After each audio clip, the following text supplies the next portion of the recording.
Welcome back to The Directors, a special segment of the Cancer Letter podcast sponsored by ASCO, the American Society for Clinical Oncology.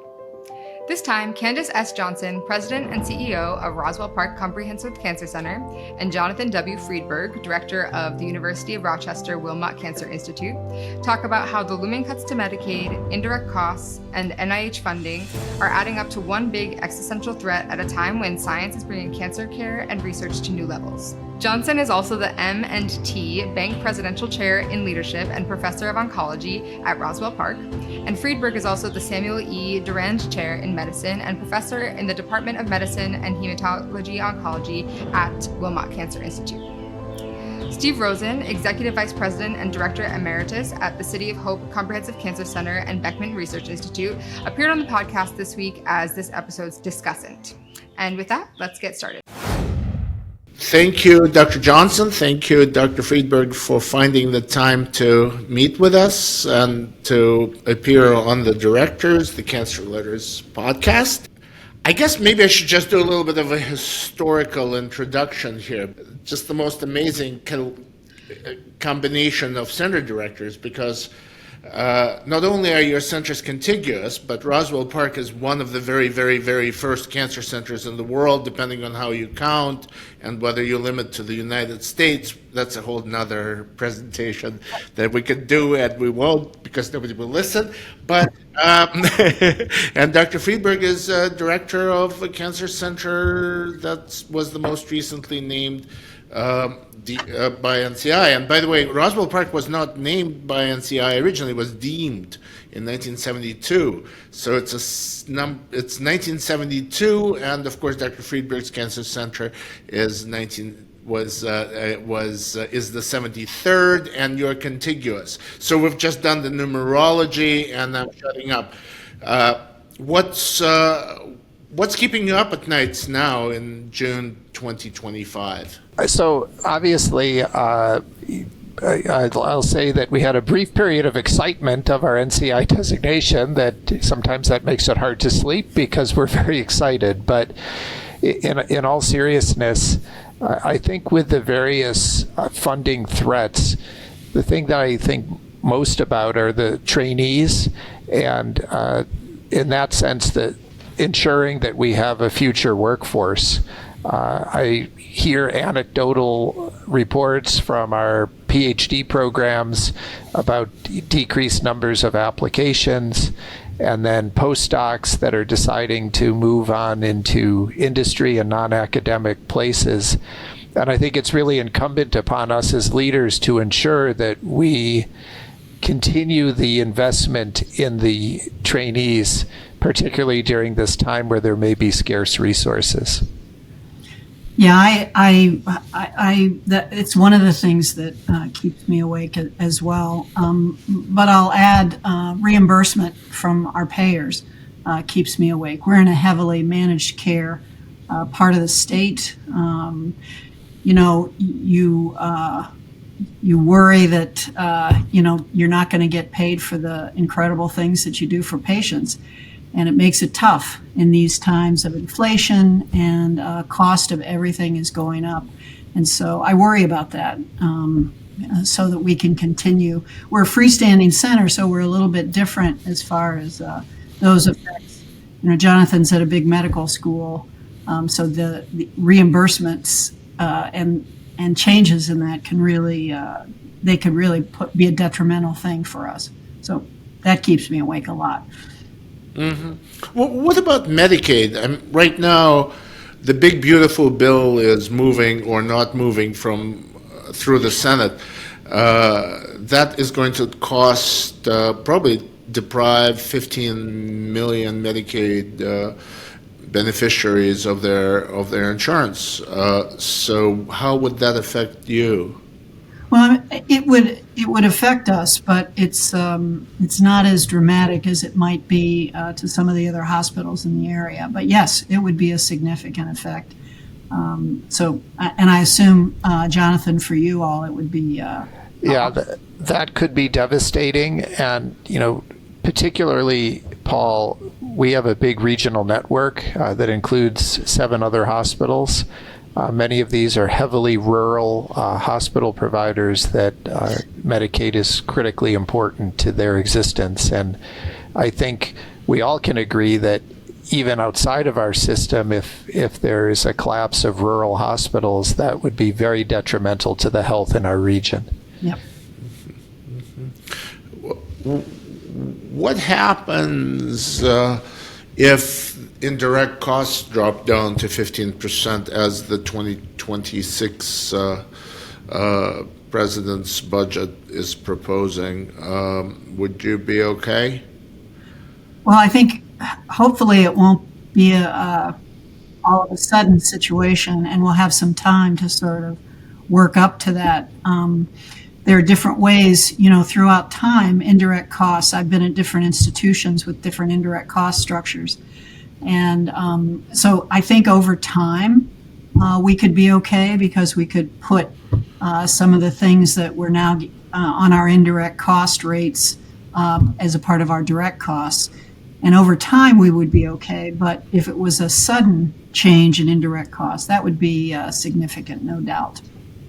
I agree. I think that, for our institution, which includes grants across all types of disciplines, that could be a huge hit in a single year. That said, I think we remain somewhat optimistic. It won't be down to 15%. And our institution is not one of the top institutions. I think our current rate is 51 or 52%.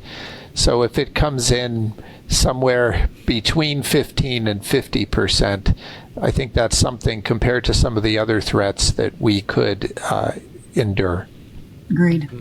So this is not an existential threat, none of what I've just described, or is it? I think what's a challenge is all of these things coming together. In and of itself, could we weather an indirect cost adjustment? Probably. But if that happens at the same time as a Medicaid cut, for us, 340B is a major way that our medical center receives funding. If that is interrupted, site neutrality as far as places where care is delivered and how that's reimbursed, all of those things together could be an existential threat. So I think that's the world that we're living in, is that there's one thing always coming up and then you put that one down. In isolation, we could probably deal with some of these things, but combined, I think it's very, very challenging. But 40% cut also to NCI, and I was going to add that. Yeah, that could be significant too. So, I think that I'm a little more optimistic in general. I'm a very optimistic person in how I sort of try to handle these things. But I think throughout time, I've been in this business long enough. Throughout time, pay lines have gone up, they've gone down. I can remember a time where it was almost crazy to even submit a grant because there was so few funds. So we will, good centers like University of Rochester and Roswell, we will still compete for funding and we'll get through it. Everyone supports cancer research, no matter who you talk to on what side of the aisle. Everybody because it affects all of us. And so everybody wants to be able to continue funding for the NCI. And so I'm hopeful that this is all going to come back to some of these levels where it makes it at least achievable to get a grant. Republicans actually have usually been better for Yes, they have. NCI. You're exactly right. If you look throughout time and presidents, that's exactly right. Yeah, I'm talking to people on the Hill a lot these days, and what I'm hearing is that the Republicans are making those calls, saying, "Hey, we've got to do something about this," and we just don't know about it. When Democrats do it, we know about it. Yes. I attended Hill Day with other cancer center directors and representatives from cancer centers, and together with a team from Roswell Park, we visited both Republican and Democratic representatives from throughout our districts. people think of New York State as being incredibly blue, but when you get to our region, it's frankly quite purple, and we have districts that are quite conservative. And to a person, for example, Representatives Langworthy and Tenney, who cover pieces of our catchment areas, both of our catchment areas, in speaking with their teams, they are incredibly supportive of NCI in particular and NIH more generally. They understand the importance of that research. So I remain optimistic that, that the trend that you mentioned, Paul, is going to continue. Yes. Well, what about the patients? Because, they're the ones who stand to lose the most. You might lose the cancer centers. Well, that's just brick and mortar. Well, it's more than that. It's a whole lot more than that. But still, but patients will lose their lives as a result of this, and we have not heard from them yet. I'm wondering what happens next. The Hill Day, and I couldn't participate in it, but our Roswell delegation was a patient, and some of our government affairs people that accompanied Jonathan throughout visiting Congress and the legislature.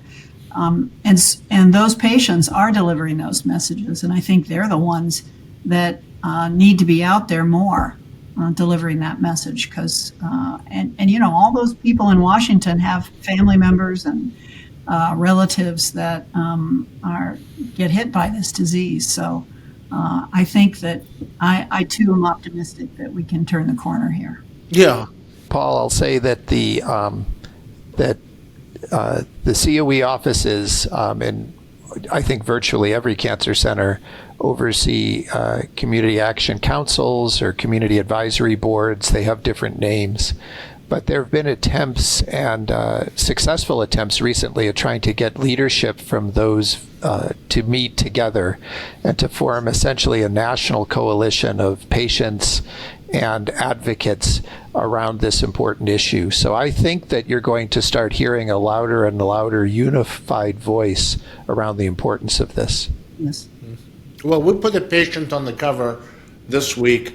We'll do it again and again and again, and there's also an organization that's starting right now that's called Patient Action for Cancer Research that will focus on that directly. We haven't written about it, but we will. So it needs to start happening, and it's happening rapidly right now. So it's actually exciting to watch.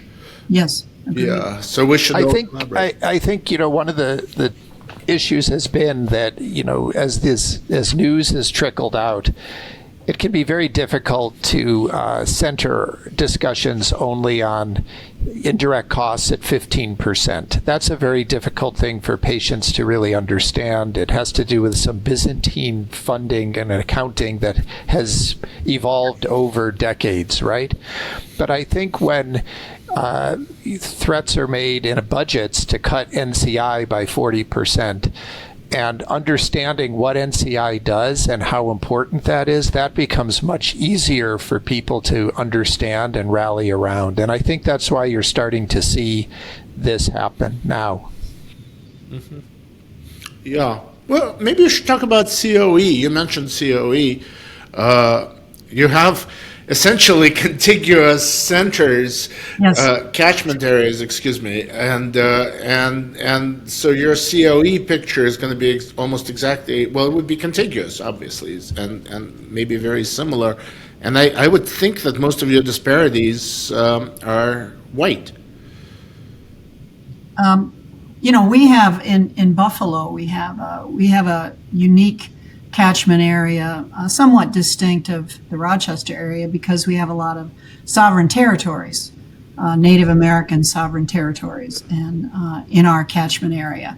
We have an indigenous cancer health department here at Roswell, led by Dr. Rodney Herring. So we have a little bit extra besides, and I think this is true of the Rochester, their catchment area is, unfortunately, severe poverty, obesity, heavy smoking, especially in some of the rural and somewhat Appalachian areas that we have to the south.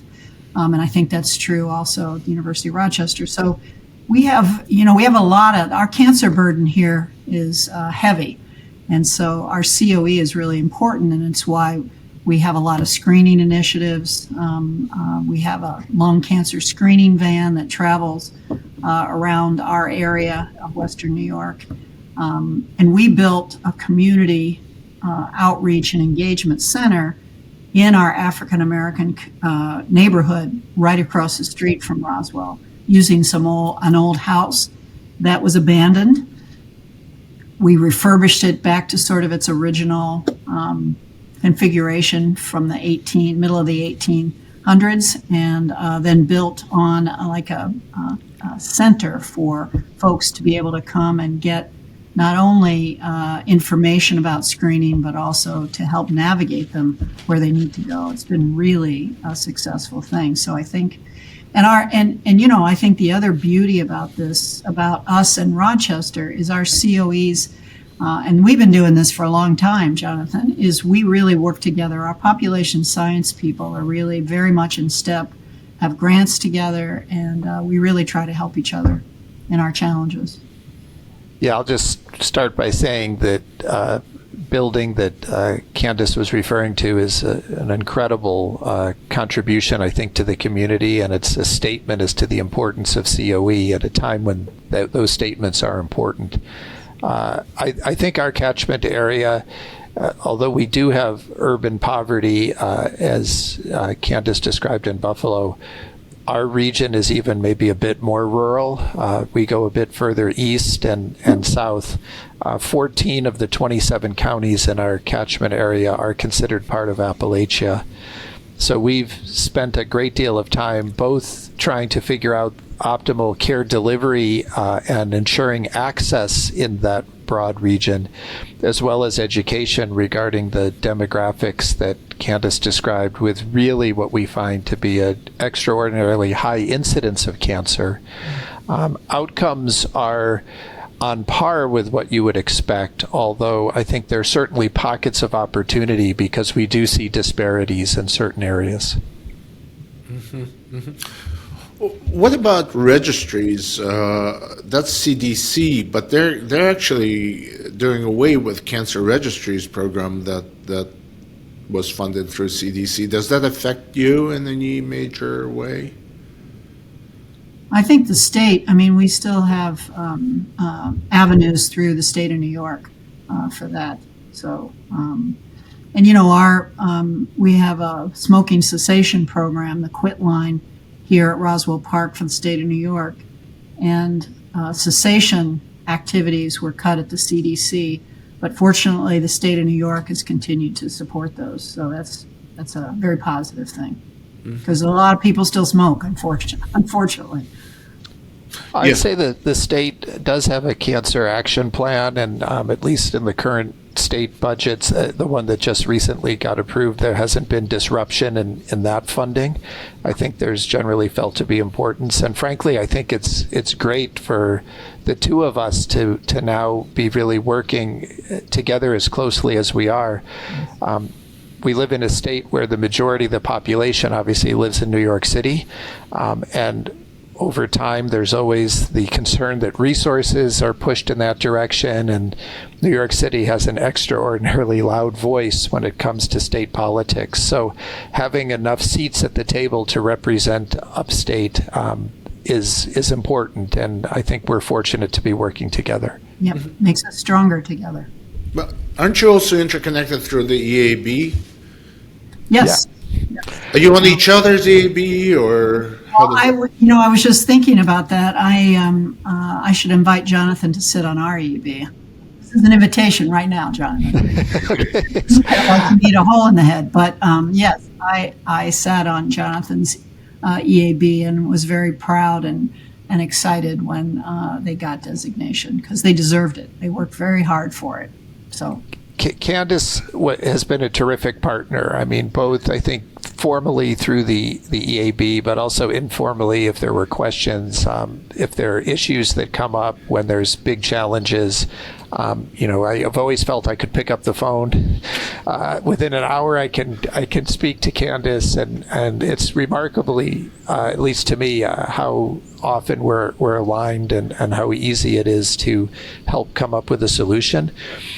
I think I mentioned this, Paul, when we spoke earlier, but one of the most impactful sessions that we had in preparation for our site visit was when a whole team from Roswell came and essentially served as a mock site visit team. They had recently gone through their renewals, so they were sharp and knew what the questions were going to be.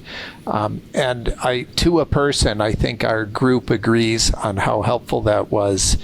And the best part about that is because we're so close, after we went through all the official site visit things, there were all these side conversations at lunch that have resulted already in some additional collaborations, visits from one institution to the other of either teams or individuals to give talks. And I think that our achievement of designation will only help to accelerate those types of collaborations. Yes. So we just witnessed a historic moment. Will you be joining? I love the drive to Buffalo. In the summer at least, right? It's only 70 miles. Come on. Yeah, it's not that far. It's not that far. We have so many things already that we do together. We have just in education, our surgical oncology fellowship program is through the University of Rochester and has been for, I think it's 12, 13 years now. We're a freestanding cancer center. We're not a university. And so we get our trainees from other universities. And this was, there are not a lot of surgical oncology fellowship programs. Rochester didn't have one. David Linehan, the famous surgical oncologist, had just arrived there. And so we decided that we wanted to do this jointly with U of R, and we get incredible candidates. They get the benefit of both of our centers for their experiences, and it really is one of the more successful. It's an NCI-funded program, and it's a very strong thing. And then we have a strong immunology program here with a focus on cell therapy. I recruited Rainier Brenchens from Memorial Sloan Kettering. We have a 20-room GMP facility, and Rochester and us and many others are part of, we're developing a consortium to try to, be able to provide these therapies to the state and to folks that need them. Say another example of how we've worked together, I think to both benefits, is state funding of the Empire Discovery Institute, which essentially started as a seed funding to try to get venture capital to invest in ideas that could lead to rapid translation. And it's really about trying to fund intellectual property. It comes from economic development funds in the state of New York. It's not really considered a scientific initiative from New York State's standpoint, but it allows scientists at Roswell, University of Rochester, and University of Buffalo to receive funding as well as guidance on how to move compounds out of laboratories into people. And I know both of our institutions have had funding through that mechanism, and that mechanism has been successful at garnering venture capital funding, so we're optimistic for the future that will only grow. And again, that's an example of working together to get state funds to be moved to this part of the state and to have mutual benefit. Yeah, very successful program. What about state funding? Is there enough that the state can actually make up for? Because also you have a very different relationship with the state, right? Because Roswell Park gets state money, Wilmot does not. How do you see the state's role? Will it grow? Is it going in the direction? If you look at Project 2025, they're talking about moving NIH money into block grants. I don't get it. Yeah, I don't know. I don't get it either. But I don't think it would be silly to think that the state of New York is going to make up all the shortfall of the funding from the federal government. So, but I'm hopeful that there's going to be some creative ways that we can achieve what we're doing now. Time will tell how that will sort out. Yeah, I think state politics in New York are always very difficult to predict. Yeah. We're fortunate that the current governor is from Buffalo. I think she has a deep understanding as to the importance and the needs of upstate New York, which is unusual. I think she's the first governor from outside of New York City in over 100 years or something like that. She's up for re-election relatively soon, so we'll have to see what happens there. The state of New York does provide funds to us and our institution in various ways. It's not as formalized as the funding flow that Candace is able to receive, but we do, for example, have a project going on where we're putting up a new hospital, and the state did contribute $50 million to that. So they do have opportunities for capital funding, and for a period of time they also helped us fund recruitments, particularly when people were coming from outside of the state to try again from an economic development standpoint to bring people in. So we try to work as closely as we can with the state of New York. I agree that the state has a lot of funding pressures of their own, and they're not going to be able to easily fill in. Although probably compared to other states, we will have at least a sympathetic ear when it comes to the importance of funding research, given how important that is across the state of New York. If you look at the top employers in the state of New York, within the top 10 are health systems, including ours. We're one of the top employers in the state of New York. So, this is a very big business in the state, and that does get the attention of leaders. Can we talk about training, about young investigators? What's happening now? What do you see happening? How do you actually, what do you say to young people who are getting into this field right now? Yeah, Jonathan brought this up, and it actually is probably one of the biggest threats. It's here you are. You're in graduate school. It's a great time because you're just doing science, you're publishing, going to meetings and things, and you see your mentors and you see the investigators in your institution sweating bullets over whether they're going to get their grant renewed and so forth. And you think to yourself, oh my goodness, I don't know that I want to get into that. The other thing that's tough is that people that are just graduating right now, so, they want to go and do a postdoc somewhere. And usually postdoctoral positions are easy because they're relatively, there are many of them available all across the country, and a really good student can really pick where they want to go. That's changing because there's not as many postdoc positions available, and so the competition is higher. Plus, Europe, Australia, places are opening up. I've seen the ads. I don't know how many people are actually availing of that, but it's a threat. There's no question about it. And so I think you have to just be as positive and optimistic. We're going to get through this. We just have to keep going. We owe this to our patients, and hopefully we can. And we don't lose a lot of good people along the way. It's such a shame that this is even a topic for discussion now.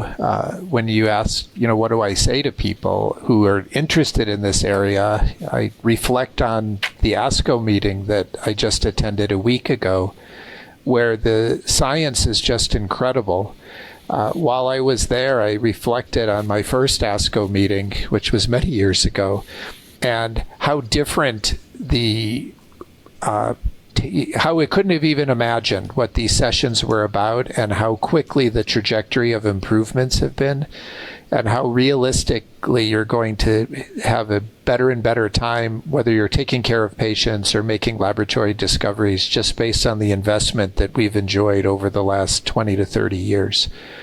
So there's this real tension in my mind. There's no better time to go into this field than now.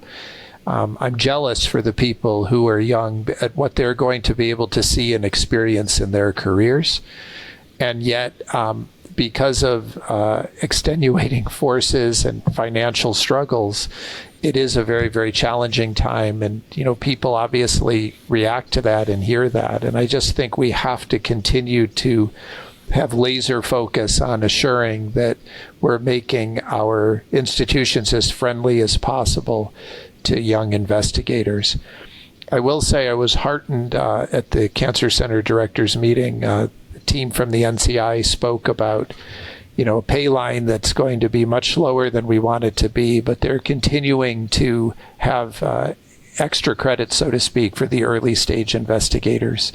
And I think that we all appreciate the importance of that. I saw a projection that was about 8.2, I think, 8.3.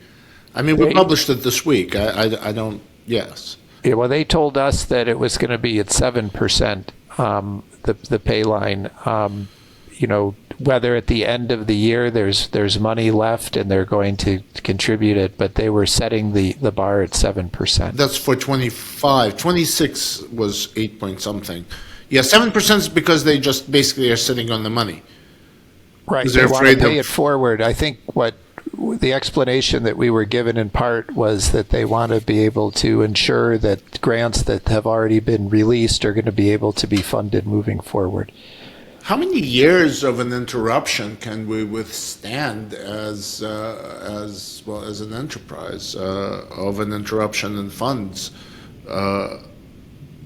We've been at 7. We've been lower than 7 Really? before, and we got through that. So I think that as long as it's not sustained over multiple years, we should be able to come back.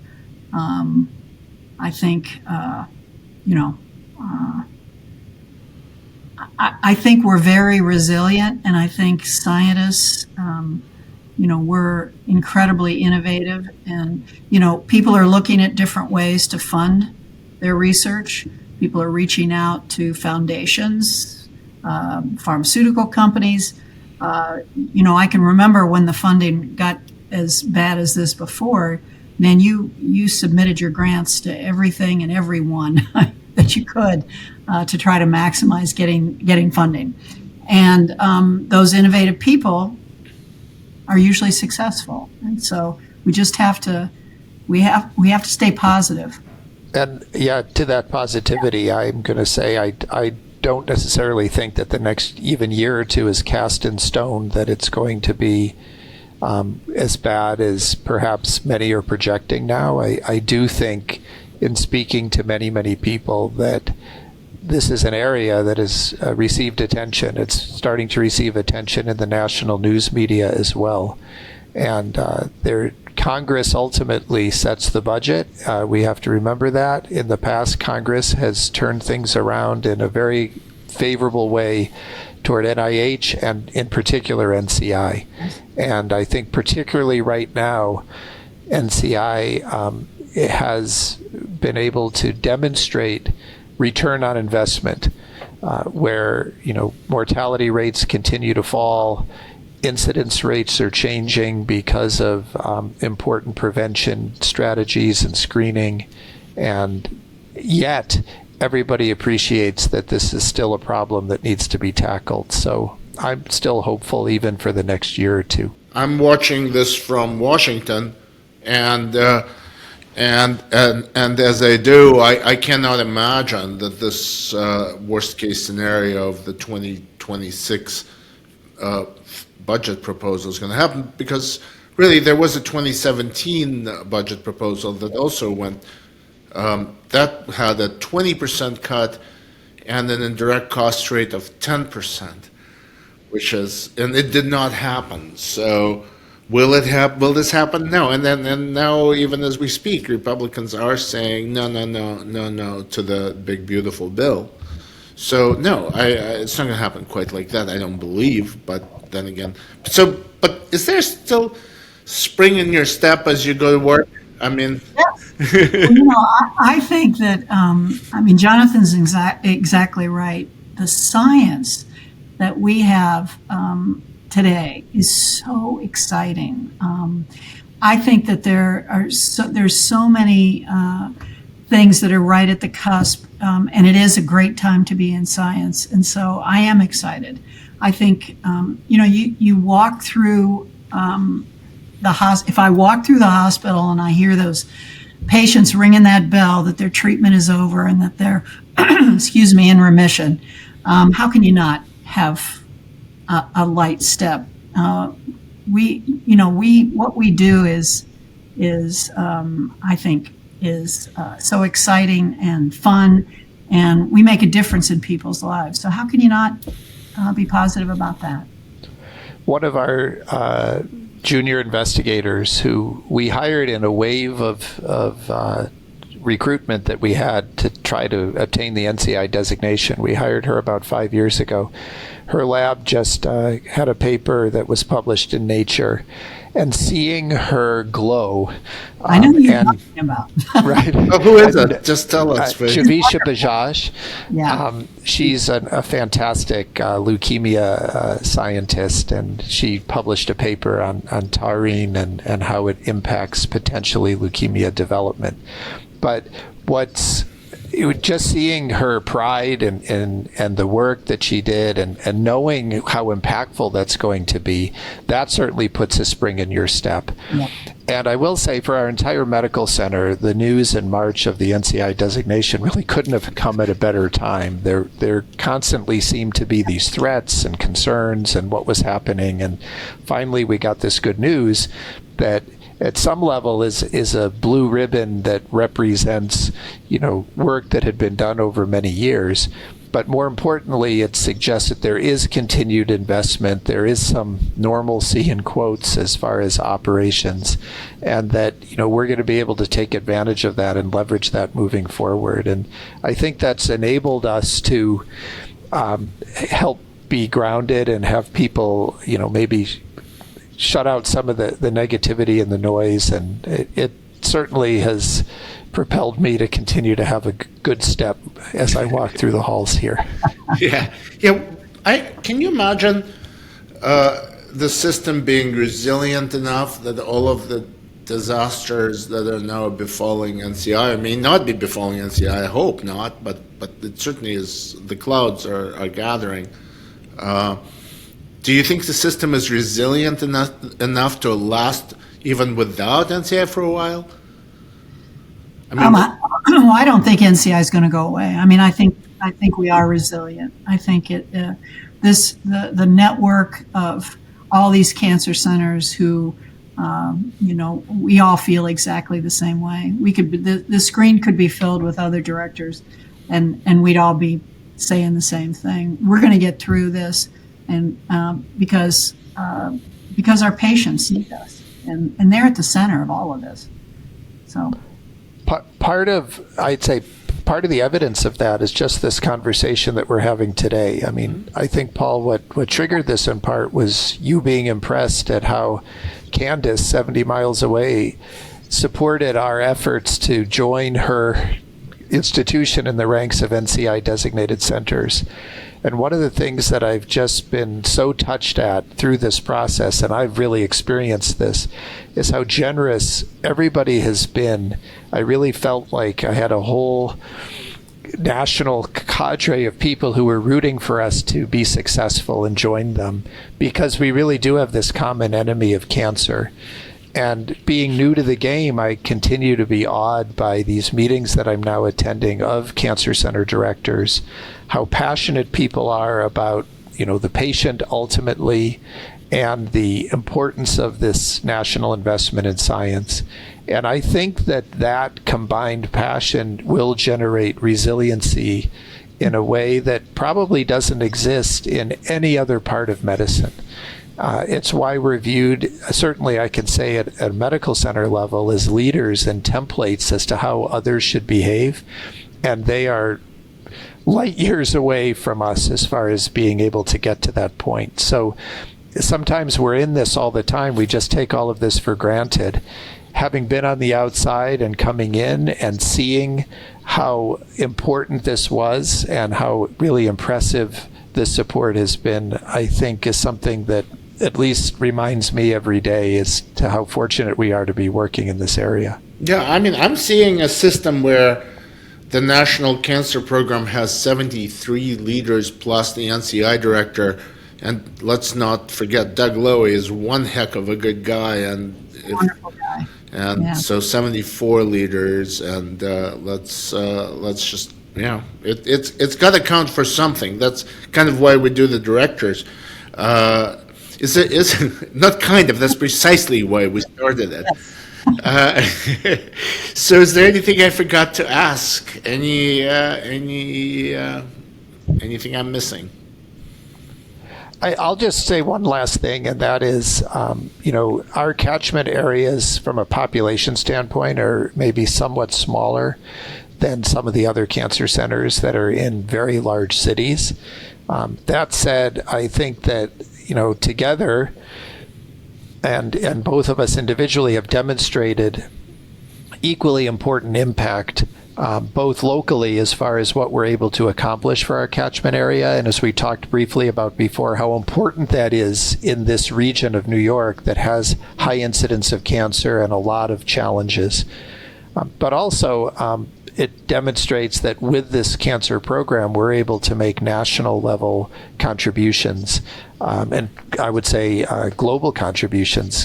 Candace's team has done some great work with vaccines that have gone way beyond the United States. So I think that's an important message as well that we'd like to share, that, being in a city that has a population in Rochester of only about 250,000, but we serve a catchment area of over 3 million people because of the size and the breadth of New York. Those are some unique challenges, but it emphasizes the importance of this national cancer program. Mm-hmm. And to sort of comment further on that, we have this. We may be small, but we really are mighty, and we are not to be sort of overlooked either, because I think that we have a lot of really there's incredible science at both of our institutions, and I think leveraging that, working together as much as we can, we're really going to make a big difference in people's lives. So I'm excited that Jonathan is in the club now. And I think there's only good things that are going to come from this. Mm-hmm. Well, thank you very much, Dr. Johnson. Thank you, Dr. Friedberg. And thank you to ASCO, our sponsor for the directors. Dr. Rosen, thank you so much for agreeing to talk with us. You know more about cancer centers than anyone, having spent really most of your adult life as a director of an NCI-designated cancer centers. So you've listened to this conversation with Dr. Johnson and Dr. Friedberg. And my question to you is the same one I've asked them, which is, what's keeping you up at nights? Paul, first, thank you for including me. And it is true, I spent 35 years as a cancer center director first at Northwestern, and then most recently at City of Hope. I currently have no administrative responsibilities, so I'm sort of an onlooker. It's clear that everyone's apprehensive. There's been dramatic changes. That's always unsettling. You worry about every aspect of the Cancer Center program, from the fundamental research to the shared resources, to community engagement, to what I thought was important of diversity, equity, and inclusion. I think everyone feels it's important. People may argue about how to achieve it, but the value is clear. The same is the value of the research and the profound impact it's had. Again, the argument can be, how do you best allocate resources to accomplish the most? And we have to have an honest dialogue about that. But this is the time. We can't go back. What's done is done. And now everyone is hoping that the decisions of this administration, the impact they have won't be overly detrimental, that we'll come to some sort of equilibrium where we can move forward in a very productive manner. Yep. Do you feel energized by what is happening, both the science and the struggle? Oh my God, we've made such remarkable progress in the last decade. In my field, the advances have been simply incredible in the treatment of lymphomas and chronic leukemias. When I see a patient at this point, I always say my anticipation is we're going to control or cure the disease. That's how confident I am in the modern therapies. I have currently 400 active patients. I think last year had 2 deaths, one from disease and one from what we call long COVID. And so I'm very fortunate that the diseases I treat, there have been just astounding advances. We have challenges, obviously, in a whole spectrum of solid tumors and some of the blood cancers, where we have much work to be done. And hopefully the administration will understand the contributions that have come from academic medical centers and appreciate what we can continue to contribute, but resources are needed, that there's no question. And people could argue about how much should be indirects versus directs, but every dollar that would be cut from the NIH or from other funding sources will be detrimental. There's no way of getting around that. What do you think those numbers would have looked like early in your career for patients? Like where you had 2 deaths, let's say 20 years ago, what would the numbers look like? Oh, at least half those patients wouldn't have survived in the diseases I treat. I would think that that's a fairly straightforward point. And each one of your patients are they getting to the point where they're calling their media members or maybe their elected representatives? Not that I'm aware of. And maybe I should encourage them all to, but not that I'm aware of. Is there anything else that strikes you as emblematic of these times? Anything else you've observed or talked to? Well, I think there's sincere concerns about healthcare delivery, not just research. Will individuals have access to appropriate healthcare? And I would hope that becomes better clarified as we move forward.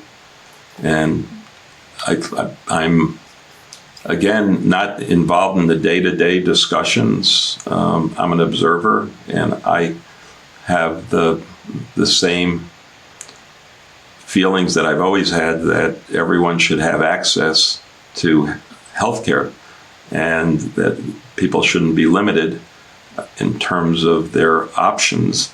But it's not clear to me what will happen in the next few years in that regard. I mean, there are some things that have happened that I'm hearing secondhand that are positive. For instance, I'm told that opioid deaths are down because of securing the border. Okay, that's very positive. That's wonderful. So, again, I think healthy dialogue is the most important, that people just don't walk into a room angry at each other and walk out angry at each other and nothing's been accomplished. That's, to me, the most disturbing. And limiting free speech is terrible. That people should be able to articulate what they feel, but they should do it in a professional manner and not in a condescending way. Yeah, that would be nice. But again, I think the fundamental issues, the majority of Americans, the majority of people around the globe agree with. People want peace. People want health. People want individuals to lead the best lives they can. Everyone wants to have respect for what they do. Yeah, and regardless of where we are politically. Right. Yeah. Well, thank you very much. Oh, it's always great seeing you. And I love the cancer letter. I've been reading it from day one and will continue. Well, thank you. Thank you for joining us on the Cancer Letter podcast, where we explore the stories shaping the future of oncology. For more in-depth reporting and analysis, visit us at cancerletter.com. With over 200 site license subscriptions, you may already have access through your workplace. If you found this episode valuable, don't forget to subscribe, rate, and share. Together, we'll keep the conversation going. Until next time, stay informed, stay engaged, and thank you for listening.